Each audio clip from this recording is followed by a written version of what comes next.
नमस्कार विद्यार्थी मित्रांनो, थिंक लाईक गुरु या आपल्या यूट्यूब चॅनलवर तुम्हाला सर्वांचे पुन्हा एकदा स्वागत आहे। आज आपण पाहणार आहोत विद्युतधारेचे परिणाम। आजचा आपलं लेक्चर नंबर 1 असणार आहे आणि या लेक्चरमध्ये आपण विद्युतधारेचे परिणाम शिकण्याआधी ज्या तुम्हाला बेसिक कन्सेप्ट लागतात त्या सर्व आपण कव्हर करणार आहोत। या लेक्चरमधून जर तुम्ही कंप्लीटली अंडरस्टँडिंग करून घेतली तर तुम्हाला हे चॅप्टर एकदम इझी जाईल आणि मला असं वाटत होतं की हे चॅप्टर इझी आहे म्हणून मी लास्टला ठेवलेलं होतं। इतकं कठीण नाही जेवढे तुम्ही हवा बनवलेली आहे। एकदम सोपं चॅप्टर आहे। आजचं बेसिकचं लेक्चर कंप्लीट करून घ्या। 4 ते 5 लेक्चरमध्ये आपलं कंप्लीट होईल आणि याच्यातले न्यूमेरिकल अत्यंत महत्त्वाचे असतात। जनरली सर्वच एक्झाममध्ये याच्याबद्दल विचारलं जातं। तुमच्या एक्झाममध्ये सुद्धा एखाद दोन प्रश्न याच्यातले पाहायला भेटतील। तर एकदम इझिली जाऊया, एकदम सिम्पली जाऊया। बेसिक जर तुमचा क्लिअर असेल तर सर्व गोष्टी क्लिअर होऊन जातील। तर आज आपण याच्यामधल्या बेसिक कन्सेप्ट शिकणार आहोत। त्याच्या आधी तुम्हाला सर्वांना माहीत आहे की थिंक लाईक गुरुचं ॲप आहे, त्याची लिंक जी आहे ती डिस्क्रिप्शन बॉक्समध्ये भेटून जाईल। टेलिग्रामची लिंक तुम्हाला भेटून जाईल आणि त्या लिंक थ्रू तुम्ही आपल्याला कनेक्ट करू शकता। थिंक लाईक गुरु ॲपमध्ये आपला आहे 245चा कोर्स, ज्याच्यामध्ये आहेत चॅप्टर वाईज टेस्ट, त्याच्यानंतर फुल लेंथ टेस्ट आहेत। त्या सर्व टेस्टच्या किंवा चॅप्टर वाईज टेस्टच्या PDF स्वरूपात तुम्हाला तिथं प्रोव्हाइड केलेला आहे। 245चा कोर्स आहे। भरपूर लोकांनी तो परचेस केला आणि एकदम चांगल्या पद्धतीने तुम्ही मार्क्स घेत आहात। आता काही दिवसात तुमचं चालू होऊन जाईल आरोग्यसेवकची, तर त्याच्यामध्ये अजून जास्त मार्क मिळवण्याचा आपला प्रयत्न आहे। म्हणून आता आपण विद्युतधारेचे परिणामसुद्धा स्टार्ट केलेलं आहे। ठीक आहे, तर चला स्टार्ट करूया आपला लेक्चर नंबर 1, विद्युतधारेचे परिणाम बेसिक। इथं बेसिक आपण मेन्शन करूनच देऊ। तर विद्युतधारेचा परिणाम शिकत असताना तुम्हाला एक गोष्ट माहितीच आहे, अणू काय असतो। ठीक आहे, सर्वात छोटा पार्टिकल असतो अणू आणि हा जो अणू आहे तो 3 गोष्टींचा हा नेहमी बनलेला असतो। 3 गोष्टी त्याच्यामध्ये असणार आहेत। पहिलं काय असतो तुमचा असतो प्रोटॉन, दुसरा काय असतो तो असतो इलेक्ट्रॉन आणि तिसरा काय असणार आहे तो तुमचा न्यूट्रॉन। प्रोटॉन, न्यूट्रॉन, इलेक्ट्रॉन, क्रम चुकलेला आहे परंतु ओके चालतंय। ठीक आहे, प्रोटॉनवर जो प्रभार असणार आहे तो प्रभार कोणता असतो प्रोटॉनवर, तर प्रोटॉनवर धन प्रभार असतो। इलेक्ट्रॉनवर भरपूर वेळेस आपण रिपीट केलेला आहे की इलेक्ट्रॉनवर हा ऋण प्रभार असतो आणि न्यूट्रॉनवर कोणता प्रभार असतो तर याच्यावर कोणताच प्रभार राहत नाही। जेवढे प्रोटॉन असतात तेवढेच इलेक्ट्रॉन असतात, त्याच्यामुळे अणू हा विद्युतीयदृष्ट्या उदासीन असतो। हे तुम्ही शिकलेले आहात, मी सुद्धा रिपीट केलेलं आहे। परत जर आपण थोडंसं चुंबकांबद्दल पाहिलं तर चुंबक जेव्हा असतात, चुंबकांमध्ये काय असतो, चुंबकमध्ये एक उत्तर ध्रुव असतो आणि एक दक्षिण ध्रुव असतो, ज्याला नॉर्थ आणि साऊथ पोल म्हटलं जातं। ओके, जेव्हा या चुंबकामध्ये तुम्ही भरपूर वेळेस चुंबक खेळत असलेले असणार, चुंबकामध्ये अशा काही जागा येतात, जर तुम्ही त्या चुंबकांचे सारखे टोकं, आपण सारखे टोकं आधी घेऊया। चुंबकांचे जे सारखे टोकं असतील, या सारख्या टोकांना जर जवळ आणलं तर ते काय करतात, एकमेकांपासून असे दूर जातात। त्याच पद्धतीने अणूमध्ये सुद्धा होत असतं। अणूमध्ये समजा तुम्ही एक प्रोटॉन घेतला आणि त्या प्रोटॉनच्या जवळच दुसरा प्रोटॉन घेतला। प्रोटॉन जो असतो त्याच्यावर प्रभार कोणता असतो, धनप्रभार असतो। या प्रोटॉनवर सुद्धा कोणता प्रभार असणार आहे, धनप्रभार असणार आहे। हे दोघी धनप्रभारवाले जेव्हा तुम्ही जवळ आणले तर ते काय असतात, एकमेकांपासून दूर जाण्याचा प्रयत्न करतात। तर याचं कारण काय आहे, कारण की त्यांच्यावर सारखा प्रभार असतो, सारखा प्रभार त्यांच्यावर असतो। ठीक आहे, त्याच्यामुळे ते काय असतात, दूर जाण्याचा प्रयत्न करतात। सिंपल गोष्ट आहे, काही एवढं रॉकेट सायन्स नाही। ओके, समजा मी एक इलेक्ट्रॉन घेतला आणि मी त्याच्यासोबत दुसरा इलेक्ट्रॉन घेतला, तर इथं काय होईल, या इलेक्ट्रॉनवर सुद्धा ऋण प्रभार आहे, या इलेक्ट्रॉनवर सुद्धा ऋण प्रभार आहे। दोघांकडे सारखा प्रभार आहे। जेव्हा सारखा प्रभार असतील तेव्हा ते काय करतील, एकमेकांपासून दूर जाण्याचा प्रयत्न करतील आणि याचं कारण काय आहे, कारण आहे त्यांच्यावर सारखा प्रभार आहे, सारखा प्रभार आहे। ठीक आहे, आता अजून तिसरी कंडिशन घेऊया। एक इलेक्ट्रॉन घेतला आणि एक मी प्रोटॉन घेतला। या इलेक्ट्रॉनवर कोणता प्रभार असेल तर ऋण प्रभार असेल आणि या प्रोटॉनवर कोणता प्रभार असेल तर तो धन प्रभार असेल. आता या दोघांमध्ये कंडिशन बदललेली आहे, काही गोष्टी बदललेल्या आहेत. हा निगेटिव्ह आहे, हा पॉझिटिव्ह आहे. यांच्यावरचे जे प्रभार आहेत ते भिन्न प्रभार आहेत. ते काय आहेत? भिन्न प्रभार आहेत.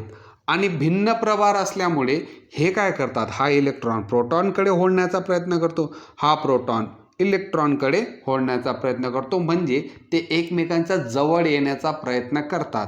ओके, म्हणजे इथून तुम्हाला एक गोष्ट सांगते की जेव्हा भिन्न प्रभार असतो तेव्हा वस्तू जवळ येतात, आकर्षित होतात एकमेकांकडे. डेली लाईफमध्ये सुद्धा या गोष्टी होत असतात. याचं एक्झाम्पल मी तर देत नाही, लेक्चर चालू आहे त्याच्यामुळे. ठीक आहे. आता जेव्हा चुंबक असतो, चुंबकमध्ये पहा, हा एक नॉर्थ पोल आहे आणि हा एक साऊथ पोल आहे. त्याच पद्धतीने हा एक नॉर्थ पोल आहे आणि हा साऊथ पोल आहे. इथं साऊथ पोल आणि इथं नॉर्थ पोल. आता हे दोघी काय आहेत? डिफरंट आहेत, भिन्न आहेत, वेगवेगळे आहेत. मग इथं काय होईल? हे एकमेकांकडे आकर्षिले जातील. सिंपल गोष्ट आहे. ओके, आता आपण हे एकमेकांकडे आकर्षित जातात हे आपण नंतर पाहू. या चुंबकांबद्दल आपण नंतर पाहू. तुम्हाला फक्त एकच सांगतो की जेव्हा भिन्न प्रभार असतील तेव्हा ते आकर्षिले जाते. मग आपण नेहमी म्हणतो की इलेक्ट्रॉनवर प्रभार आहे, हा प्रभार आहे, तो प्रभार आहे. त्याला आपण जनरली विज्ञानच्या भाषेमध्ये म्हणतो आपण त्याला विद्युत प्रभार. त्याला काय म्हणतो आपण? विद्युत प्रभार. इतक्या वेळेस मी रिपीट केलेलं आहे. आता मी तुम्हाला शिकवतोय विद्युत प्रभार, म्हणजे मला प्रत्येक वेळेस विद्युत प्रभार म्हणावं लागेल का? प्रत्येक वेळेस विद्युत प्रभार एवढं मोठं लिहावं लागेल का? तर विज्ञानमध्ये आपण काय रूल वापरतो, जेव्हा एकदम मोठी गोष्ट होत असते ना तेव्हा त्याच्यासाठी काहीतरी आपण इंग्रजीमधलं अक्षर मानून घेतो. तर विद्युत प्रभारासाठी आपण एक अक्षर मानलेलं आहे, त्या अक्षरला म्हणतो आपण क्यू. ओके, जेव्हा आपण या पूर्ण चॅप्टरमध्ये क्यू दिसला तर तुम्ही समजून घ्यायचं तो विद्युत प्रभारबद्दल बोलत आहे. आणि या विद्युत प्रभारचं जे एकक असणार आहे ते एकक म्हणजे काय असतं? जेव्हा मी साखरेच्या दुकानात जातो, म्हणजे मी किराणा स्टोअर्समध्ये जातो आणि त्यांना विचारतो की साखर द्या, तो विचारतो किती साखर पाहिजे, तर मी त्याला सांगत नाही की इतकी साखर पाहिजे, मूठभर साखर द्या किंवा माझ्या शर्टात मावेल तेवढी साखर द्या, असं नाही म्हणत आपण. तर आपण त्याला प्रॉपर वेने सांगतो की 1 किलो साखर द्या, 1 किलोग्रॅम साखर द्या. ओके, असं आपण त्याला म्हणतो. तर हे किलोग्राम ते काय असतं? त्याचं मोजण्याचं एकक असतं. ठीक आहे. जेव्हा तुम्ही पेट्रोल पंपवर जातात तेव्हा आपण त्याला सांगत नाही की मला मुठ्ठीभर पेट्रोल द्या, आपण त्याला सांगतो की 1 लिटर पेट्रोल द्या. तर लिटर काय आहे? पेट्रोलचं एकक आहे. त्याच पद्धतीने विद्युत प्रभारासाठी सुद्धा आपल्याला एक एकक लागतं. ते एकक काय असतं? त्या एककला आपण म्हणतो कुलम. ओके, स्पेलिंगची मी गॅरंटी देत नाही, परंतु कुलम तुम्ही लक्षात ठेवा, हे असू शकते स्पेलिंग. ठीक आहे. तर विद्युत प्रभाराचं जे एकक आहे ते आहे तुमचं कुलोम. कुलोम का दिलेलं आहे? कारण की कुलोम नावाचे वैज्ञानिक होते सर कुलोम. तर त्यांनी या विद्युत प्रभारावर इतकं रिसर्च केलं तर त्याच्यामुळे त्यांच्या स्मरणार्थ आपण विद्युत प्रभारला कुलोम हे एकक दिलेलं आहे. परत आपलं तेच झालं, इतकं मोठं परत आपण लिहित बसू का? तर नाही. तर कुलोमसाठी आपण एक मोठा जो सी असतो तो आपण वापरू शकतो. मोठा सी आपण कुलोमसाठी वापरू शकणार आहेत. इथं मी तुम्हाला क्यूबद्दल बोललो आणि कुलोमबद्दल बोललेलो आहे. प्रश्न इथून कसा निघतो? तर तुम्हाला विचारलं जाईल की विद्युत प्रभाराचं एकक का? आणि विचारलं गेलेलं आहे ऑलरेडी IBPS TCSच्या एक्झाममध्ये. तर याला तुम्ही स्टार्ट करून घ्या की विद्युत प्रभाराचं एकक जे आहे ते कुलोम आहे. ठीक आहे. आणि याच्यामधला एक मोस्ट इम्पॉर्टंट प्रश्न तुम्हाला निघणार आहे, तो प्रश्न मी तुम्हाला इथं नमूद करतो. पहिला प्रश्न निघतो की एका इलेक्ट्रॉनवर किती विद्युत प्रभार असतो? हा प्रश्न तुमचा निघून येतो. किती विद्युत प्रभार असतो? हा प्रश्न जनरली भरपूर एक्झाममध्ये रिपीटेडली विचारला गेलेला आहे. PSI STIच्या म्हणा, 10वीच्या बोर्ड एक्झाममध्ये म्हणा, त्याच्यानंतर IBPS TCS पॅटर्नचे जे सायन्सशी रिलेटेड असतात त्या एक्झाममध्ये म्हणा किंवा ग्रुप डी म्हणा, हा जो प्रश्न आहे तो भरपूर वेळेस रिपीटेडली विचारला गेलेला आहे. तर एक इलेक्ट्रॉनवर विद्युत प्रभार जो असतो तो असतो तुमचा -1.6 गुणिले 10⁻⁻19 कुलोम. ओके, इतका विद्युत प्रभार जो असतो तो एका इलेक्ट्रॉनवर असतो. आता याच्यामध्ये तुम्ही लक्ष देत असेल की इथं मी वजाचं चिन्ह लिहिलेलं आहे. वजाचं चिन्ह का लिहिलेलं आहे? कारण की इलेक्ट्रॉनवर जो विद्युत प्रभार असतो तो ऋण विद्युत प्रभार असतो. आपण नेहमी म्हणतो ना, इलेक्ट्रॉन हा निगेटिव्ह असतो, इलेक्ट्रॉन हा निगेटिव्ह असतो. तर का निगेटिव्ह असतो? कारण की त्याच्यावरचा विद्युत प्रभार हा ऋण असतो आणि तो किती असणार आहे? -1.6 × 10⁻⁻19 आणि हा C जो आहे तो आपल्याला दाखवतोय कुलोम. ओके, आता तुम्ही भरपूर वेळेस रिपीट ऐकलेलं असेल की इलेक्ट्रॉनवर जितका चार्ज असणार आहे तितका चार्ज कोणावर असणार आहे? प्रोटॉनवर असणार आहे. मग दुसरा प्रश्न इथून निघतो की एका प्रोटॉनवर किती विद्युत प्रभार असणार आहे? तर तो असणार आहे जेवढा इलेक्ट्रॉनवर आहे तितकाच जो विद्युत प्रभार आहे तो कशावर असणार आहे? तो तुमचा प्रोटॉनवर असणार आहे. म्हणजे 1.6 × 10⁻⁻19 कुलोम हा जो विद्युत प्रभार असणार आहे तो तुमचा प्रोटॉनवर असणार आहे. दोघी व्हॅल्यूंमध्ये तुम्हाला एक गोष्ट दिसते की इथं मी वजाचं चिन्ह दिलेलं आहे परंतु इथं मी कोणतं चिन्ह दिलेलं नाही. याचा अर्थ आहे की जो प्रोटॉन आहे त्याच्यावर धन प्रभार आहे आणि जो इलेक्ट्रॉन आहे त्याच्यावर तुमचा ऋण प्रभार आहे. आणि हे तुमचे मोस्ट इम्पॉर्टंट क्वेश्चन तुमचा इथून बनणार आहे. ही झाली तुमची विद्युत प्रभारची कन्सेप्ट. विद्युत प्रभारमध्ये क्यू कुलोम त्याचं एकक आहे आणि इलेक्ट्रॉनबद्दल हे 3 पॉईंट हे तुमचे इथून प्रश्न निर्माण करतात. आता आपण पाहूया की करंटची कन्सेप्ट काय आहे, करंटचा अर्थ नेमका काय असतो. तर आता आपण जेव्हा करंटबद्दल बोलतो, करंटला मराठीमध्ये आपण धारा बोलतो. ठीक आहे, जनरली याचा जो अर्थ आहे शब्दाचा अर्थ असतो धारा. धारा म्हणजे काय? धारा म्हणजे जे वाहतं ना त्याला आपण धारा असं म्हणतो. धारा म्हणजे वाहने. समजा पाणी जे आहे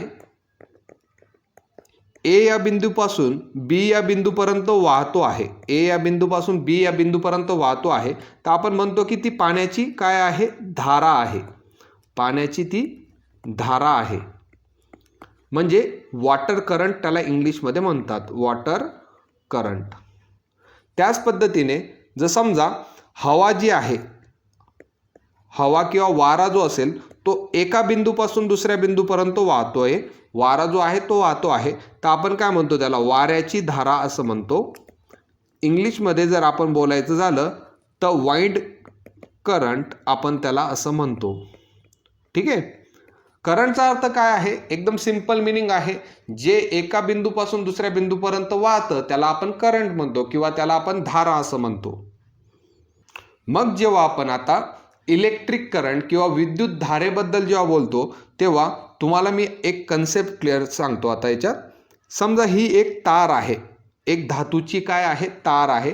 ते धातूचे तारेला मी एकदम मोठं करून दिलेलं आहे. म्हणजे जर आपण त्याला एकदम छोट्या लेवलवर असं मायक्रोस्कोप वगैरे एकदम इलेक्ट्रॉन मायक्रोस्कोप वापरून आपण अणु लेवलपर्यंत पाहणं चालू करून दिलेलं आहे. ठीक आहे, अणु लेवलपर्यंत जेव्हा आपण चालू केलं तर त्याच्यामध्ये काय दिसते? ही जी मेटलची वायर आहे अशा छोट्या छोट्या अणूंनी बनलेली तुम्हाला दिसेल. ओके, अशा छोट्या छोट्या अणूंनी ती जी तुमची काय आहे धातूची जी तार आहे ती अशी तुमची अणूंनी बनलेली दिसेल.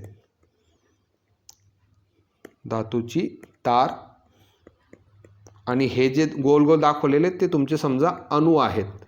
आता आपण एका चॅप्टरमध्ये काय शिकलेलो होतो की धातू जे असतात धातूंमध्ये कोणता गुणधर्म असतो? धातूच्या बाह्यतम कक्षेमध्ये जे इलेक्ट्रॉन असतात ना त्यांचे जे इलेक्ट्रॉन असणार आहेत तो धातू काय करतो? जास्त बलने त्यांना पकडून ठेवत नाही. समजा असा तुमचा एक धातूचा असं स्ट्रक्चर आहे, ही पहिली कक्षा आहे, ही दुसरी कक्षा आहे. जर शेवटची जी कक्षा असते ना त्याच्यातले जे इलेक्ट्रॉन असतात ते इतके चांगल्या बलाने ते पकडून ठेवत नाही धातू. म्हणजे मी तुम्हाला शिकवलं सुद्धा होतो, जो देतो तो कोण असतो? धातू असतो. मग हे जे इलेक्ट्रॉन असतात त्याच्यावर त्यांचे एवढे कंट्रोल राहत नाही. मग इतका कंट्रोल राहत नाही याचा अर्थ असा असतो की धातूमध्ये हे जे इलेक्ट्रॉन असतात ना ते सहजपणे गमावले जातात.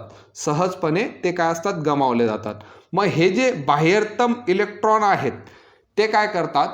हे इलेक्ट्रॉन असे बाहेर पडतात आणि असं कुठेही फिरू लागतात. आता या अणूमधला एक इलेक्ट्रॉन बाहेर पडला आणि तो असा कुठेही फिरायला लागला.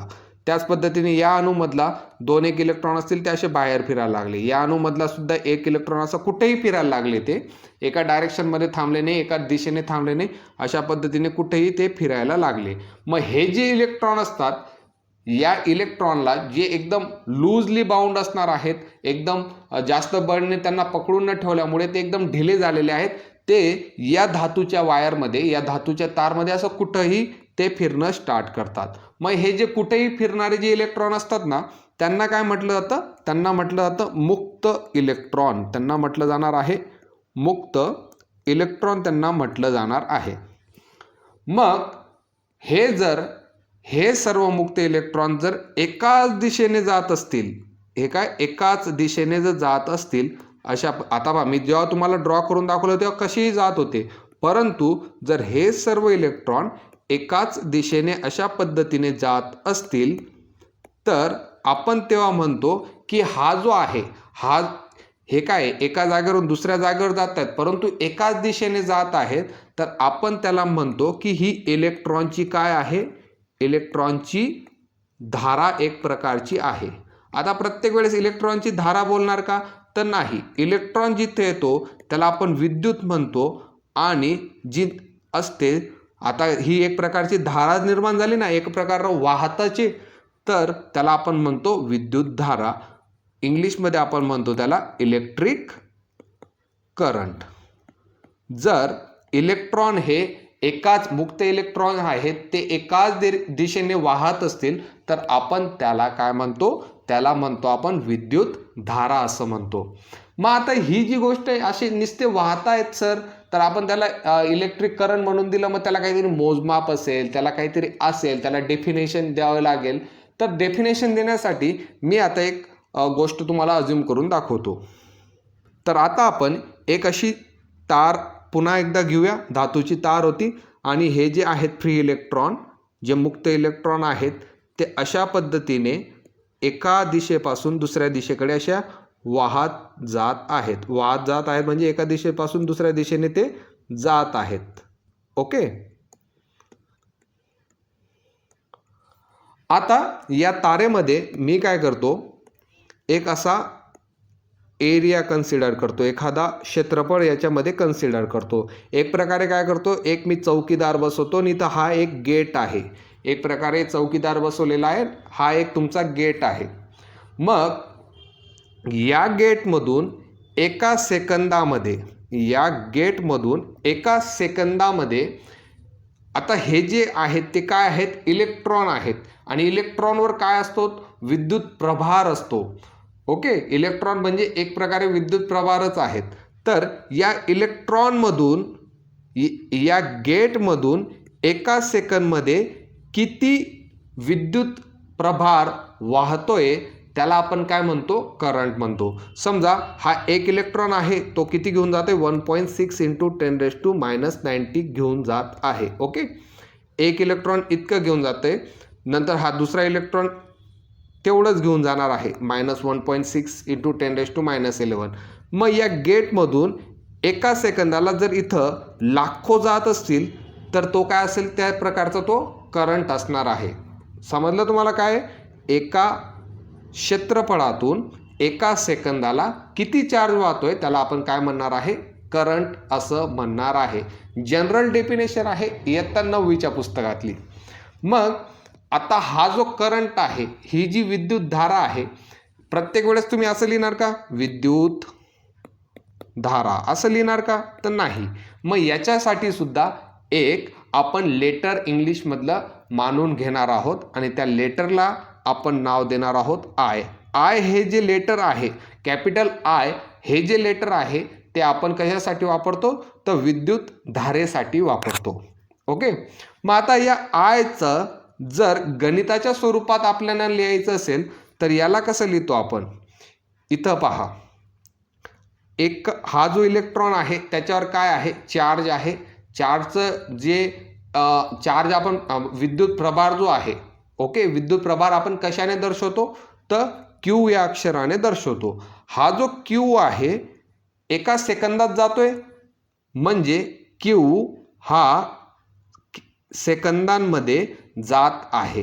पर सेकंद तुमच्या डेफिनेशनमध्ये जेव्हा पर सेकंद असा लिहिलेलं असतं तर परचा अर्थ असतो पर सेकंद म्हणजे प्रति सेकंद असं जर लिहिलेलं असेल, पर इंग्लिशसाठी लिहिलेला असतो आणि प्रति जो आहे तो मराठीसाठी लिहिलेला असतो. आणि हे जर दोन शब्द दिलेले असतात तर आपण ते नेहमी डिवाइडला घेतो, म्हणजे हा जो अंश आहे आणि हा जो छेद आहे, मग छेदाला आपण ज्याच्या जवळ पर किंवा प्रति लिहिलेलं असतं ते नेहमी आपण छेदाला घेतो. आणि आय जो आहे त्याचा जो फॉर्म्युला बनतो तुमचा, त्याचा फॉर्म्युला बनतो Q upon T. Q upon T म्हणजे एका प्रति सेकंदाला किती चार्ज जात आहे ते जर तुम्हाला, आता मी जर तुम्हाला सांगितलं प्रति चार्जला किती सेकंद लागत आहेत, प्रति चार्जला किती सेकंद लागत आहे असं जर तुम्हाला म्हटलं तर प्रतीच्या बाजूला कोण आहे, चार्ज आहे, म्हणजे चार्ज तुम्ही खाली लिहू शकतात आणि किती सेकंद विचारले आहेत तर टी तुम्ही वरती लिहू शकतात. परंतु करंटच्या डेफिनेशनमध्ये काय लिहिले, प्रति सेकंदला, प्रति टाइमला, प्रति वेळला, वेळ पण म्हणू शकतात तुम्ही, प्रति वेळला किती चार्ज जातोय असं तुमची डेफिनेशनमध्ये म्हटलेलं आहे. म्हणून प्रति सेकंद किंवा प्रति वेळला आपण खाली लिहितो आणि चार्जला आपण वरती लिहितो. ओके. आणि ही तुमची आयची डेफिनेशन झाली. I is equal to Q upon T. याच्यामध्ये जो छोटा टी असतो तो आपण टाईमसाठी, वेळसाठी आपण छोटा टी घेतो. इथं तुम्ही कॅपिटल टी लिहायचा नाही. कॅपिटल टीचा अर्थ सायन्समध्ये काय होतो, टेम्परेचर, तापमान जे असतं ना त्याच्यासाठी आपण कॅपिटल टी वापरतो. छोटा टी जो असतो तो आपण टाईमसाठी वापरतो, वेळसाठी वापरतो. ठीक आहे. आता हे युनिटबद्दल आपण झालं. I is equal to Q upon T हा त्याचा फॉर्म्युला झाला आणि मोस्ट इम्पॉर्टंट फॉर्म्युला आहे. याच्यावरचे न्यूमेरिकल जे आहेत ते विचारले जातात किंवा डायरेक्ट फॉर्म्युला विचारला जातो. डायरेक्ट फॉर्म्युल्यामध्ये, डायरेक्ट MCQ मध्ये कसं विचारलं जातं की आय म्हणजे जो करंट आहे त्याचं युनिट काय आहे असं विचारलं जातं. तर याचे दोन उत्तरं येत असतात. तुम्हाला ऑप्शनमध्ये टिक करायचं असतं की तुम्हाला जे परफेक्ट वाटतं ते ऑप्शनमध्ये टिक करायचं असतं, दोघी सोबत येणार नाहीत. तर तिसरा ऑप्शनमध्ये देतील की कुलोम पर सेकंद असं काहीतरी देतील तुम्हाला. तर आता आपण याचं युनिट काढूया. तर आता मी काय बोललो, क्यूचं युनिट काय असतं, क्यूचं युनिट असतं कुलोम. आता आपण शिकलो होतो कुलोम हे क्यूचं युनिट आहे. ओके. वेळ, टाईम जनरली आपण सेकंदमध्ये दाखवतो. ठीक आहे, अपॉन सेकंद. तर कुलोम पर सेकंद म्हणजे तुमचं काय असतं, करंट असतं. करंटचं युनिट काय आहे, कुलोम, आणि अपॉनला आहे म्हणून पर सेकंद आपण म्हणतो. ठीक आहे. कुलोम पर सेकंद हे करंटचं युनिट आहे. परंतु करंटसाठी अजून एक युनिट डिफाईन केलेलं आहे, अजून एक युनिट जे आहे ते दाखवलेलं आहे, ते म्हणजे तुमचं एम्पियर. अजून एक युनिट आहे ते आहे तुमचं एम्पियर. ओके. मग एम्पियरला जर डिफाईन करायचं असेल, एम्पियरची डेफिनेशन जर तुम्हाला द्यायची असेल तर इथं काय लावायचं, इथं 1 लावायचा आणि इथं 1 लावायचा. ओके. 1 कुलोम चार्ज एका सेकंदमध्ये पास होण्यासाठी जेवढं करंट लागतं त्याला 1 एम्पियर करंट असं म्हणतात. 1 कुलोम चार्ज एका सेकंदसाठी जेवढी करंट लागणार आहे ते करंट किती असणार आहे, 1 एम्पियर करंट असणार आहे. इथं तुम्हाला काय लक्षात ठेवायचं आहे, तर तुम्हाला 1 कुलोम पर सेकंद हे युनिट लक्षात ठेवायचं आहे. Ampere is a unit of current हे सुद्धा लक्षात ठेवायचं आहे. आणि I is equal to Q T हे सुद्धा लक्षात ठेवायचं आहे. इथून तुमचे प्रश्न बनू शकतात. सिम्पलवाले जर तुमचा शिफ्ट आली तर इथून तुमचा प्रश्न बनणार आहे. ठीक आहे. तर ही कन्सेप्ट झाली तुमची करंटची. आता आपल्याला व्होल्टेजची कन्सेप्ट शिकायची आहे. ज्याला मराठीमध्ये विभवांतर म्हणतात. ठीक आहे. तर विभवांतर याची कन्सेप्ट शिकण्यासाठी आपण एक एक्झाम्पल कन्सिडर करूया. समजा माझ्याकडे एक टाकी आहे, ही एक टाकी आहे आणि ही एक दुसरी टाकी आहे. या टाकीला मी ए नाव दिलं, या टाकीला मी बी नाव दिलं आणि या दोघी टाकी मी एका पाईपने कनेक्ट केलेल्या आहेत. समजा या पहिल्या टाकीमध्ये इतकं पाणी आहे आणि तितक्याच उंचीला दुसऱ्या टाकीमध्ये पाणी आहे. म्हणजे या दोघांची उंची काय आहे? सारखी आहे. पातळी जी आहे ती सारखी आहे. दोघ्या टाकींमधल्या पाण्याची पातळी जी आहे ती सारखी आहे. जर सारखी पातळी असेल तर सारखी उंची असेल. मग तुम्ही एक मला उत्तर द्या की इथली टाकी सारखीच आहे, इथली टाकी सारखीच आहे, दोघांची पातळी सारखी आहे, तर जे इथलं पाणी आहे ते इकडून इकडं वाहील किंवा इकडून इकडं वाहील का? तर अजिबात पाणी वाहणार नाही, कारण की दोघांची पातळी ही सारखी आहे. परंतु आता मी दुसरी कन्सिडर केलं. मी काय केलं, या टाकीमध्ये कमी पाणी ठेवलं आणि या टाकीमध्ये जास्त पाणी ठेवलं. या टाकीमध्ये जास्त पाणी ठेवलं. मग हा जो आहे, हे समजा ही उंची जास्त आहे आणि ही जी उंची आहे ती कमी आहे. ओके.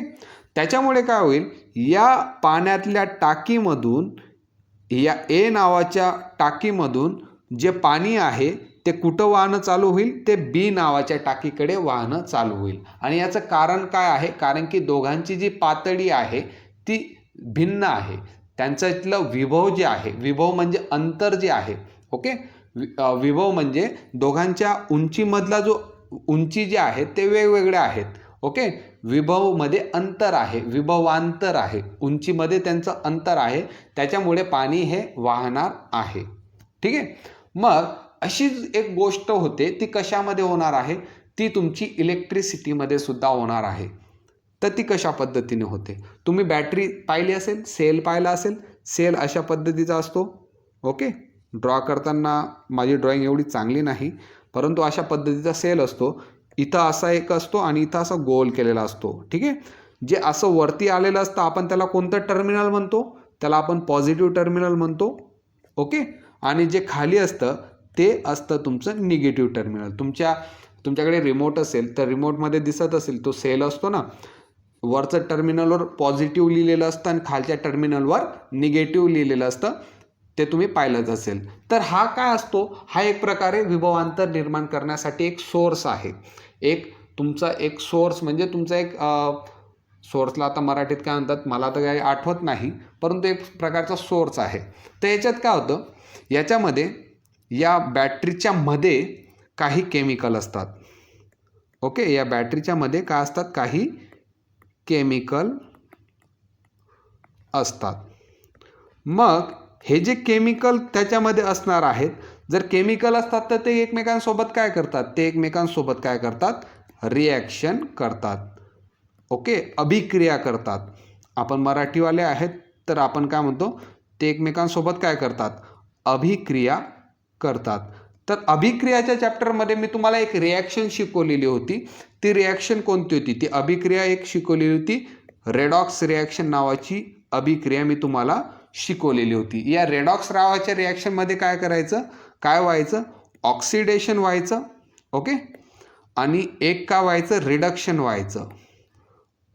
शपन. ओके. एक शपन व्हायचं आणि एक ऑक्सिडीकरण व्हायचं. ऑक्सिडीकरणमध्ये काय व्हायचं? लॉस ऑफ इलेक्ट्रॉन गमावला जायचा. आणि रेडॉक्समध्ये काय व्हायचं? Gain of electron. हे ऑलरेडी मी तुम्हाला शिकवलेलं म्हणून मी इथं डिस्कस करत नाही. मग या बॅटरीमध्ये काय होतं? काही केमिकल असतात. ते केमिकल एकमेकांसोबत रिॲक्शन करतात, एकमेकांसोबत अभिक्रिया करतात आणि ती अभिक्रिया कोणत्या प्रकारची असते? ती रेडॉक्स रिॲक्शन असते. रेडॉक्स रिॲक्शनमध्ये ऑक्सिडेशन होतं आणि रिडक्शन होत असतं. जिथं ऑक्सिडेशन होतं तिथं इलेक्ट्रॉन गमावला जातो. आता मला एक सांगा, जेव्हा इलेक्ट्रॉन हा अणूमधून जातो तेव्हा अणू काय बनतो? पॉझिटिव्ह बनतो. इलेक्ट्रॉन जर गेला तर अणू काय बनणार आहे? तुमचा पॉझिटिव्ह चार्ज बनणार आहे. पॉझिटिव्हचा अर्थ धन प्रभार बनणार आहेत. तर या सेलमध्ये एक अशी ठिकाण येते जिथं सगळं धनप्रभार असतील, सगळे काय असतील, धनप्रभार असतील. ओके, मग त्या पूर्ण जागेला आपण पॉझिटिव्ह टर्मिनल म्हणतो. ठीक आहे, म्हणजे या ठिकाणी काय होतंय, इलेक्ट्रॉन हा गमावला जात आहे. इलेक्ट्रॉन गमावल्यामुळे तेवढी जी जागा आहे ती पॉझिटिव्ह बनलेली आहे, धनप्रभारित बनलेली आहे. आता ऑक्सिडेशन तर झालं, एक अशी सुद्धा जागा असेल जिथं इलेक्ट्रॉन काय घेतले जातील. इलेक्ट्रॉन काय असतील तिथं घेतले जातील. आणि जेव्हा इलेक्ट्रॉन घेतले जातात तेव्हा काय होतो, तेव्हा ऋण प्रभार तयार होतात. त्याच पद्धतीने सेलच्या एका टोकाला अशा पद्धतीने सर्व ऋण जे प्रभार असतील ते जमतील, सगळे एका ठिकाणी जमतील. तिथं काय होते, रिडक्शन रिॲक्शन होत आहे, शपन होत आहे. आणि शपनमधलं मेन प्रिन्सिपल आहे की इलेक्ट्रॉन घेतला जात आहे. आणि इलेक्ट्रॉन घेतला जात असल्यामुळे ते पूर्ण भाग ऋणप्रभारित बनतो आणि सेलला तिथं लिहिलेलं असतं निगेटिव्ह टर्मिनल. निगेटिव्ह टर्मिनल तिथं लिहिलेलं असतं. मग शास्त्रज्ञांनी काय केलं, शास्त्रज्ञांनी सांगितलं की जिथं सगळे पॉझिटिव्ह जमलेले आहेत त्यांना आपण नाव देऊया हायर पोटेन्शियल. हायर पोटेन्शियल मराठीत जर मी ट्रान्सलेट करायचं म्हटलं तर हायर म्हणजे उच्च, पोटेन्शियल म्हणजे विभव. ओके, मराठीत याला उच्च विभव असं म्हणतात. तसं जिथं सगळे निगेटिव्ह चार्ज जमलेले आहेत त्याला वैज्ञानिकांनी काय केलं, त्याला नाव दिलं लोअर पोटेन्शियल. मराठीत मी पुन्हा ट्रान्सलेट केलं तर लोअर पोटेन्शियलचा अर्थ असतो, लोअर म्हणजे निम्न आणि पोटेन्शियलचा मराठीत होतो विभव, कमी विभव, निम्न विभव. ठीक आहे, तर हे ज्या गोष्टी आहेत, या ज्या गोष्टी आहेत ते तुमच्या सेलमध्ये झाल्या. ज्या पद्धतीने आपण पाण्याला एका ठिकाणापासून दुसऱ्या ठिकाणी प्रवाहित करण्यासाठी आपण काय केलं, पाण्याची एक जी टाकी होती ती हायर पोटेन्शियलला ठेवली आणि दुसरी जी टाकी होती ती लोअर पोटेन्शियलला ठेवली. त्याच पद्धतीने इलेक्ट्रॉन मला एका ठिकाणावरून दुसऱ्या ठिकाणी पाठवायचा आहे, त्याच्यासाठी मला कोणीतरी धक्का मारणार, इलेक्ट्रॉनला कोणीतरी धक्का मारणारा पाहिजेला आहे. आणि धक्का मारणारा जो पाहिजेला आहे त्याच्यामध्ये एका भागात आपण हायर पोटेन्शियल निर्माण केलेलं आहे, दुसऱ्या भागात आपण काय निर्माण केलेलं आहे, लोअर पोटेन्शियल निर्माण केलेलं आहे. मग चला आता आपण काय घेतलेलं आहे, एक सेल घेतला, हा एक सेल घेतला. ओके, आता हा टर्मिनल आहे, म्हणजे इथं हा जो भाग आहे तो काय झाला, सगळं पॉझिटिव्ह इथं आलेले आहेत. आणि हा जो भाग होता तिथं सर्व निगेटिव्ह आलेले आहे. हा तुमचा पॉझिटिव्ह टर्मिनल झाला, हा तुमचा निगेटिव्ह टर्मिनल झाला. आता या सेलला मी काय केली, एक वायर जोडून दिली, अशा पद्धतीने एक वायर जोडली. ओके, ज्या पद्धतीने इथलं जे पाणी आहे ते ए नावाच्या टाकीपासून बी नावाच्या टाकीपर्यंत प्रवाहित करण्यासाठी मला एक नळी जोडावी लागली होती. त्याच पद्धतीने मला जर इलेक्ट्रॉन फ्लो करायचे आहेत, मी एक वायर घेतलेली आहे जी कंडक्टर आहे, जी सुवाहक आहे. ओके, मग आता मी जेव्हा जोडली तर मला समजायला तर पाहिजे की करंट वाहतंय का नाही. मी फक्त वायर जोडून दिली तर नाही चालणार. ओके, काहीतरी वेगळंच तिथं कांड होऊन जाईल. ते कांड कशा पद्धतीने होईल मी तुम्हाला पुढच्या 2-3 लेक्चरमध्ये सांगेल. परंतु मला दिसण्यासाठी की करंट जी तुमचा इलेक्ट्रॉन आहे तो खरंच फिरतोय का नाही ते दाखवण्यासाठी मी काय केलं, इथं एक बल्ब लावून दिला. ओके, इथं एक मी बल्ब लावलेला आहे. जर बल्ब जर जळला तर करंट जातोय, नाही जळला तर करंट नाही जाते, सिंपल आहे. ओके, मग आता इथं काय होणार आहे, आता याच्यामध्ये काय होईल, आता या पेन चेंज करूया. आता या पूर्ण सर्किटमध्ये ही जी वायर आहे तिच्यामध्ये काय असणार आहेत, फ्री इलेक्ट्रॉन असणार आहेत, भरपूर फ्री इलेक्ट्रॉन असणार आहे. परंतु आता अभ्यासासाठी आपण एक फ्री इलेक्ट्रॉन इथं अज्यूम करूया. ठीक आहे, हा जो फ्री इलेक्ट्रॉन आहे त्याच्यावर कोणता चार्ज आहे, निगेटिव्ह चार्ज आहे. निगेटिव्ह चार्ज आहे, इलेक्ट्रॉनवर निगेटिव्ह चार्ज असतो, ऋण प्रभार असतो, सर्वांना माहीत आहे. मग मी तुम्हाला जसं बेसिक्सच्या स्टार्टिंगला सांगितलं, जिथं निगेटिव्ह जवळ आले, निगेटिव्ह काय करेल, दुसऱ्याला फेकण्याचा प्रयत्न करेल. मग हे जे निगेटिव्ह टर्मिनल आहे हे काय करेल, या निगेटिव्ह चार्जला असा दूर ढकलायचा प्रयत्न करेल. ठीक आहे, त्याच पद्धतीने मी तुम्हाला अजून सांगितलं जिथं धनप्रभार असेल, जिथं ऋणप्रभार असेल ते एकमेकांकडे काय होतील, आकर्षित होणार आहेत. ओके. त्याच पद्धतीने हा जो प्लस आहे, हा जो धनप्रभार आहे, इलेक्ट्रॉनला सांगेल की तू माझ्या साईडला ये. मग इलेक्ट्रॉन काय असा येऊन लागेल का, नाही. इलेक्ट्रॉन हा त्या वायरमधूनच जाण्याचा प्रयत्न करेल. मग इलेक्ट्रॉन आधी असा येईल, आधी असा येईल, आधी असा येईल, आधा इकडे येईल, इकडं कुदेल, त्याच्यानंतर इथं आणि इथं, मग तो या टर्मिनलवर पोहोचेल. आता पॉझिटिव्हकडे आल्यानंतर त्या इलेक्ट्रॉनला इथं काय होईल, पॉझिटिव्हला आल्यानंतर पुन्हा एकदा तिकडं रेडॉक्स रिॲक्शन होईल, काहीतरी रिॲक्शन होईल आणि जो इलेक्ट्रॉन आहे तो असा मध्ये जात जात कुठपर्यंत पोहोचणार आहे, त्याच्या झोनमध्ये पोहोचणार आहे आणि झोनमध्ये पोहोचल्यानंतर परत करंट अशा पद्धतीने वाहणार आहे, परत ते अशा पद्धतीने करंट वाहणार आहे. मग एक गोष्ट तुमच्या लक्षात येते की करंट हे नेहमी निगेटिव्ह टर्मिनलपासून नेहमी पॉझिटिव्ह टर्मिनलकडे जाते. करंटची जी दिशा आहे ती ऋण टर्मिनलपासून, निगेटिव्ह टर्मिनलपासून ती पॉझिटिव्ह टर्मिनलकडेच असणार आहे. आता एक इथून प्रश्न निर्माण होतो. ओके. तो प्रश्न काय आहे, जेव्हा करंटबद्दल डिस्कशन चालू होतं ना, तेव्हा इलेक्ट्रॉनचा शोध वगैरे काही लागला नव्हता, इलेक्ट्रॉनबद्दल कोणाला माहिती सुद्धा नव्हतं. मग लोकांनी सांगितलं की टाकीमध्ये जसं हायर पोटेन्शियलपासून पाणी जे आहे ते लोअर पोटेन्शियलकडे जातं, त्याच पद्धतीने यांना काही इलेक्ट्रॉनबद्दल एवढी माहिती नव्हती, त्याच पद्धतीने करंट कसं जात असेल, तर करंट हे पॉझिटिव्ह टर्मिनलपासून निगेटिव्ह टर्मिनलकडे जात असेल. कारण की त्यांनी आधी पहिलेच अज्यूम करून घेतलं होतं की करंट जिथं पॉझिटिव्ह असेल त्याला आपण हायर पोटेन्शियल म्हणू, जिथं निगेटिव्ह असेल त्याला आपण काय म्हणू, लोअर पोटेन्शियल म्हणू. आणि जेव्हा करंट पॉझिटिव्हपासून निगेटिव्ह टर्मिनलकडे वाहतं तेव्हा तेच करंट त्यांचं राईट आहे असं त्यांनी मानून घेतलेलं होतं आणि त्या करंटला त्यांनी नाव दिलेलं होतं कन्व्हेन्शनल करंट. त्यांनी त्यावेळेस नाव दिलेलं होतं. परंतु हे खरं आहे का, नाही. तुम्हाला जर पेपरात विचारलं की करंट जे आहे ते कशा पद्धतीने वाहतं, तर निगेटिव्हपासून ते पॉझिटिव्ह पर्यंत वाहतं. परंतु जे कन्व्हेन्शनल करंट आहे ते तुमचं पॉझिटिव्हपासून निगेटिव्ह, कन्व्हेन्शनल जो शब्द वापरला तर पॉझिटिव्हपासून ते निगेटिव्ह टर्मिनलकडे वाहणार आहे. पुस्तकामध्ये आपण त्याचा प्रॉपर मराठी शब्द पाहूया, टेन्शन घेऊ नका. हे फक्त बेसिकचं लेक्चर आहे की करंट कशा पद्धतीने वाहणार आहे. ठीक आहे, ही कन्सेप्ट क्लिअर झाली. विभव काय असतं, विभवांतर काय, करंटबद्दल आपण आता डिस्कस केलेला आहे.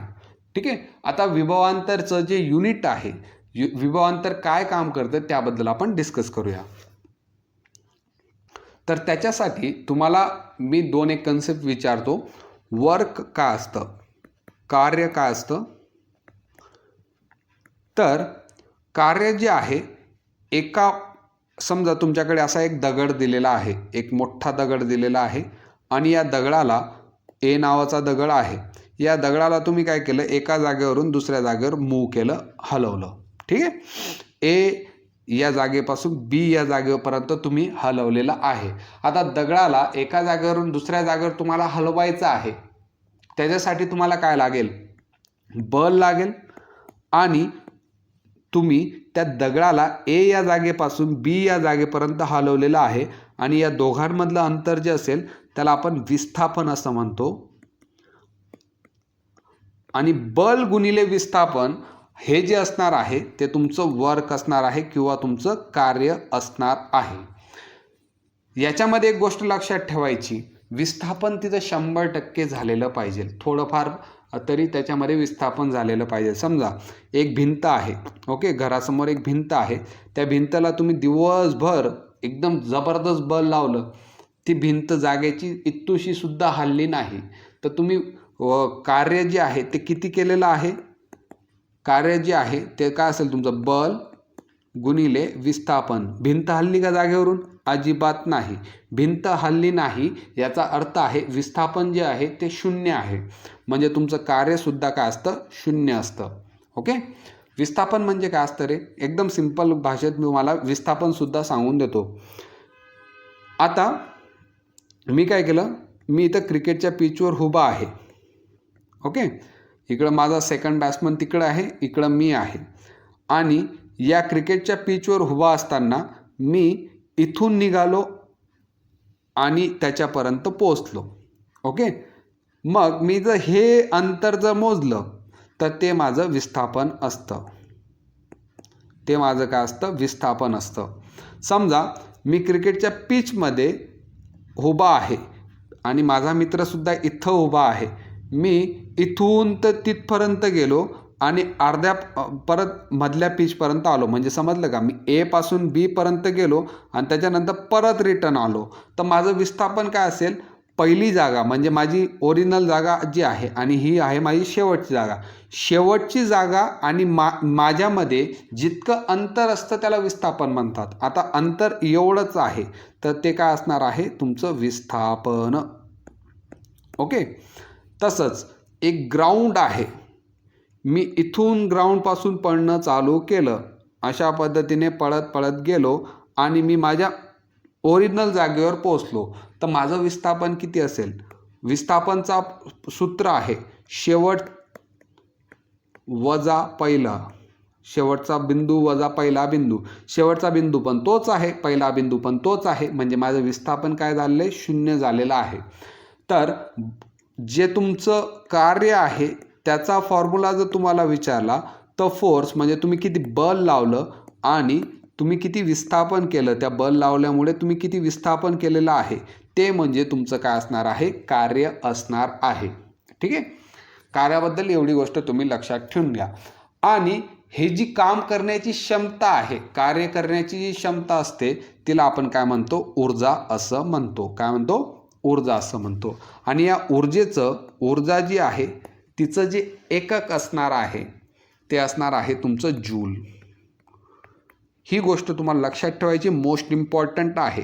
ऊर्जा जी असते तिचं एकक जे आहे ते जूल असणार आहे. एवढं मी का सांगितलं, कारण की तुमच्या बुकमध्ये इतके फॉर्म्युले दिलेले आहेत आणि त्या फॉर्म्युल्यामध्ये तुम्हीच कन्फ्यूज होऊन जाणार. त्याच्यानंतर मला प्रत्येक लेक्चरमध्ये विचारणार, सर हे काय असतं, ते काय असतं. मी या बेसिकच्या लेक्चरमध्ये सगळ्या गोष्टी तुम्हाला क्लिअर करून देतो. त्याच्यानंतर मलासुद्धा इझी जाईल तुम्हाला शिकवायला. ठीक आहे, मग आता आपण परत आपल्या सर्किटकडे येऊया. सर्किटने काय केलं, तर याच्यामध्ये ही जी बॅटरी आहे, आपली जी बॅटरी होती, पहिला आपल्याला काय करायचं होतं, तुमचा जो इलेक्ट्रॉन आहे तो एकाच दिशेने तुम्हाला पाठवायचा होता. त्याच्यासाठी तुम्हाला धक्का द्यायचा होता, त्याच्यासाठी तुम्हाला बल द्यायचं होतं. ते बल कोणी दिलेलं आहे, तो धक्का कोणी दिलेला आहे, तर ही जी बॅटरी आहे त्याला तो धक्का देते. कशा पद्धतीने देते, हे निगेटिव्ह होते, निगेटिव्ह बोलले त्या इलेक्ट्रॉनला चल निघ, आणि जे पॉझिटिव्ह होते ते त्याच्याकडे बोलवत होते. मग इलेक्ट्रॉनला धक्का दिला तर इलेक्ट्रॉन जो आहे या ए बिंदूपासून या बिंदूपासून निघाला आणि इथपर्यंत पोहोचला. ठीक आहे, ए बिंदूपासून बी बिंदूपर्यंत गेला याचा अर्थ असाच गेला का, तर आपण त्याला चांगला शब्द वापरू. त्याच्यासाठी काय म्हणू आपण, स्थानांतर केलं त्याने, ए पासून बी पर्यंत त्याने स्थानांतर केलेलं आहे. मग आपला पॉईंट काय आहे, आपला पॉईंट आहे की तुम्ही बल लावलेलं आहे. ओके, बल लावल्यामुळे त्याचं विस्थापन झालेलं आहे. ए बिंदूपासून बी बिंदूपर्यंत त्याचं विस्थापन झालेलं आहे. तर त्याला काय करावं लागलं, कार्य करावं लागतं. बल आणि विस्थापन जेव्हा हे दोन शब्द आले तर तिथं आपण काय म्हणतो, कार्य करावं लागलेलं आहे. तर त्या कार्याला काय म्हटलं जातं, विद्युत विभवांतर असं म्हटलं जातं. 9वीच्या पुस्तकातली डेफिनेशन. ठीक आहे, मग हे जे विद्युत विभवांतर आहे त्याला आपण एक युनिट देतो आणि ते युनिट आहे तुमचं व्होल्ट. मोस्ट इम्पॉर्टंट क्वेश्चन, भरपूर एक्झाममध्ये विचारला जातो. ठीक आहे, आत्ताच IBPSने सुद्धा विचारून घेतलेलं आहे विद्युत विभवांतरचं युनिट. नंतर आता याच्यासाठी सुद्धा आपल्याला डेफिनेशन टाकायची आहे. ओके, कशासाठी, व्होल्टसाठी किंवा आपलं जे विद्युत विभवांतर आहे. परत आता मी प्रत्येक वेळेस विद्युत विभवांतर लिहित बसेल का, व्होल्टेज लिहित बसेल का, तर त्याच्यासाठी पुन्हा एकदा कॅपिटल व्ही जो आहे तो आपण व्होल्टेजसाठी वापरतो. कॅपिटल व्ही कशासाठी वापरतो, व्होल्टेजसाठी वापरणार आहे. ठीक आहे, मग क्यू इतक्या चार्जला किती वर्क करावं लागलं. ही तुमची झाली डेफिनेशन विभवांतरची. म्हणजे तुमचा जो इलेक्ट्रॉन होता, इलेक्ट्रॉन जेव्हा आपण जात होता तेव्हा आपण इलेक्ट्रॉन कन्सिडर नाही करत होतो, आपण क्यू इतका चार्ज करत होतो. ए बिंदूपासून बी बिंदूपर्यंत येण्यासाठी किती कार्य करावं लागलं, किती जेव्हा लागतो तेव्हा तो वरती असतो, म्हणून वर्क जे आहे ते वरती आहे. ओके, किती नंतर जे येतं ते वर्क राहणार आहे, ते वरती राहणार आहे. तर वर्क अपॉन क्यू म्हणजे काय आहे, विद्युत प्रभार आहे. वर्क अपॉन प्रभार, ओके, कार्य छेद प्रभार तुमचं बनणार आहे व्होल्टेज. ठीक आहे, व्होल्ट तुमचा बनणार आहे W अपॉन क्यू. डब्ल्यूचं युनिट काय आहे, वर्कचं युनिट काय आहे, वर्कचं युनिट काय आहे, तर वर्कचं युनिटसुद्धा तुमचं जूलच असणार आहे. प्रभार क्यूचं युनिट काय असतं, क्यूचं आत्ताच बोललो तो कुलोम राहतं. ओके, जूल पर कुलोम जे असणार आहे ते तुमचं असणार आहे व्होल्टेज. जूल पर कुलोम हे तुमचं व्होल्टेज असणार आहे. याला सुद्धा स्टार मार्क करून ठेवायचं, पाठ करून ठेवायचं. आता मी तुम्हाला एक ॲम्पियरमध्ये जशी कन्सेप्ट सांगितली, कन्सेप्ट काय होती, मला जर 1 ॲम्पियर द्यायचं होतं तर मी वरती 1 आणि खाली 1 द्यायचो. त्याच पद्धतीने जर एक व्होल्ट डिफाईन करायचा असेल, एका व्होल्टची डेफिनेशन द्यायची असेल, त्याची संज्ञा तुम्हाला द्यायची असेल, तर 1 व्होल्ट म्हणजे 1 joule per coulomb. 1 joule per coulomb. Per शब्द कधी लावतो, जेव्हा छेदाला असणार आहे तेव्हा तुमचा पर शब्द लागणार आहे. ठीक आहे.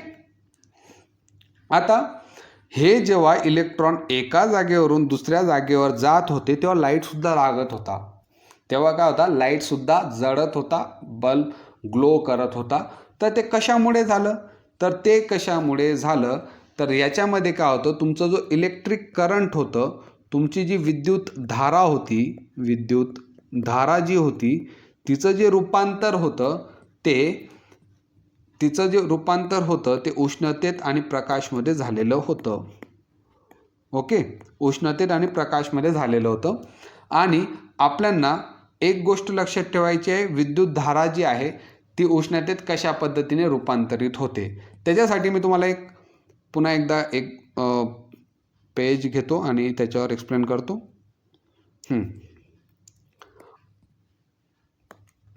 हे पहा, ही तुमची वायर आहे. ओके, हे तुमचे काय होते, अणू होते. हे तुमचे अणू होते. ओके, मग वायरमध्ये जे अणू होते त्यांच्यासोबत कोण होते, फ्री इलेक्ट्रॉन असे कुठेही फिरत होते. ओके, आता तुम्ही त्याला पुश देऊन दिला आहे, तो फ्री इलेक्ट्रॉन एकदम स्पीडमध्ये फिरायला लागला. तो फ्री इलेक्ट्रॉन अशा स्पीडमध्ये फिरायला लागले. हा सुद्धा बिचारा पण एकाच दिशेने जात आहेत, पण फिरतायत ना ते. ओके, एकाच दिशेने जरी जात असतील ते फिरतायत. मग हे जे तुमचे फ्री इलेक्ट्रॉन होते ते तुमच्या अणूला काय होतील, त्याच्यावर काही जे फ्री इलेक्ट्रॉन आहेत ते धडकतील. ओके, काही जे फ्री इलेक्ट्रॉन आहेत, जे मुक्त इलेक्ट्रॉन आहेत, मुक्त इलेक्ट्रॉन जे आहेत ते कोणाला धडकणार आहेत, अणूला धडकतील. आता ते जे मुक्त इलेक्ट्रॉन होते एका वेगाने जात होते आणि वेगाने जात असताना त्यांच्यामध्ये कोणती ऊर्जा असते, गतिज ऊर्जा असते. गतिज ऊर्जा असते. गतिज ऊर्जा काय असते रे, गतिज ऊर्जा एकदम कॉमन सेन्स आहे. तुम्ही बाईकने जातात आणि एखाद्या ठिकाणी धडकले तर तुमच्या ॲक्सिडेंटमध्ये तुमचं जे डॅमेज होणार आहे ते स्पीडमुळे होणार आहे. आणि स्पीडमुळे, गतीमुळे जी प्राप्त होते ऊर्जा तिला गतिज ऊर्जा म्हणतात. त्याच पद्धतीने हे जे मुक्त इलेक्ट्रॉन आहेत ते एका दिशेने जात असताना त्यांना गतिज ऊर्जा होती, ते पळत पळत जात आहेत आणि मध्ये अणू येऊन लागला. ओके, मग त्यांची जी ऊर्जा आहे ती थोड्याफार प्रमाणात अणूला भेटणार आहे. असे लाखो करोडो अब्ज त्याच्यामध्ये अणू, तुमचे मुक्त इलेक्ट्रॉन असणार आहेत आणि सगळे अणू असणार आहेत. तर ते एकाच वेळेस सगळ्या अणूंना असे धडकतील. त्या धडकल्यामुळे काय झालं, तुमचा जो अणू आहे त्याच्यामध्ये कंपन निर्माण होतात. कंपन निर्माण होतात आणि हे जे कंपन निर्माण झालेले आहेत त्या कंपनामुळे काय होतं, त्या कंपनांमुळे इथं त्या व्हायब्रेशनमुळे काय होतं, तिथं उष्णता निर्माण होते. त्या व्हायब्रेशनमुळे तिथं उष्णता निर्माण होणार आहे. ठीक आहे. म्हणजे तुमची जी विद्युत धारा आहे तिच्यामुळे काय तुमची उष्णता निर्माण झालेली आहे. आणि या पूर्ण चॅप्टरमध्ये कशा पद्धतीने आपण या विद्युत धारेपासून उष्णता निर्माण करतो किंवा या विद्युत धारेपासून आपण उष्णता निर्माण करत असताना आपल्या दैनंदिन जीवनामध्ये त्यांचा वापर कशा पद्धतीने करतो या पूर्ण चॅप्टरमध्ये आपल्याला शिकायचं आहे. ठीक आहे. तर आता मी इथं लेक्चर बंद करेल. पुढच्या वेळेस मी तुम्हाला शिकवेल की ही उष्णता जी आहे ती कशा पद्धतीने कोणकोणत्या गोष्टींवर डिपेंड असणार आहे, त्याचे न्यूमेरिकल पण पाहून घेऊया. न्यूमेरिकल पाहिल्यानंतर आपण त्याच्यामध्ये कोणकोणते त्याचे ॲप्लिकेशन आहेत, कोणकोणते त्याची उदाहरणं आहेत आणि त्या उदाहरणामधून आपल्याला परीक्षेसाठी कोणता डाटा लागणार आहे, कोणत्या घटकावर प्रश्न रिपीटेड या एकदम कॉमन टॉपिक आहे. रिपीट तेच प्रश्न याच्यावर विचारले जातात. जास्त एवढं डीपमध्ये करण्यापेक्षा आपल्याला प्रश्नांची जी लेवल आहे ती समजायला पाहिजे. आणि ते प्रश्न कधी समजतील, जेव्हा तुम्ही हे बेसिकचं लेक्चर कम्प्लिटली अंडरस्टँड करणार आहात. ठीक आहे. न्यूमेरिकलमध्ये सर्व फॉर्म्युले कंपाईल करतील, एकदा पाहून घ्या. त्याच्यानंतर आपण इझिली हे चॅप्टर टॅकल करून घेणार आहोत. 4 ते 5 लेक्चरमध्ये हे चॅप्टर आपलं कंप्लीट होईल. तर आता मी इथं थांबतो. आपण उद्या याबद्दल डिस्कस करूया. आणि लेक्चर पूर्ण पाहिल्याबद्दल धन्यवाद.